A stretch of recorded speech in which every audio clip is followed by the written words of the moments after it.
বাংলাদেশ জাতীয়তাবাদী ছাত্র দলের ৪৬তম প্রতিষ্ঠা বার্ষিকী উপলক্ষে ঢাকা চট্টগ্রাম মহাসড়কে আনন্দ র্যালি করেছে সিদ্ধিরগঞ্জ থানা ছাত্র দলের নেতাকর্মীরা। বিস্তারিত দেখুন সাদ্দাম হোসেন মুন্নার প্রতিবেদনে। শুক্রবার ৩ জানুয়ারি বিকেলে সিদ্ধিরগঞ্জ থানা ছাত্র দলের সাবেক সাধারণ সম্পাদক শাহাদাত হোসেন রনির নেতৃত্বে ঢাকা চট্টগ্রাম মহাসড়কের সিদ্ধিরগঞ্জের মৌচাক বাস স্ট্যান্ড থেকে র্যালিটি শুরু হয়ে মহাসড়কের শিমরাইল মোড়ে গিয়ে শেষ হয়। র্যালি শেষে এক সংক্ষিপ্ত সভায় শাহাদাত হোসেন রনি তিনি বলেন, সিদ্ধিরগঞ্জ থানা ছাত্র দলের পক্ষ থেকে দেশবাসীকে ছাত্র দলের ৪৬তম প্রতিষ্ঠা বার্ষিকীর শুভেচ্ছা জানাই। দেশনায়ক তারেক রহমানের ৩১ দফা বাস্তবায়নের মাধ্যমে একটি সুন্দর রাষ্ট্র বিনির্মাণ করা হবে, তাই আপনারা ছাত্রদল এবং তারেক রহমানের উপর আস্থা রাখবেন।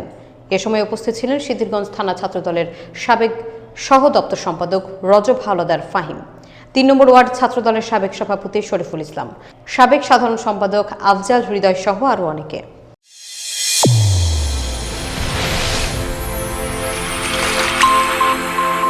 চ্যানেল A1 হৃদয়ের স্পন্দন।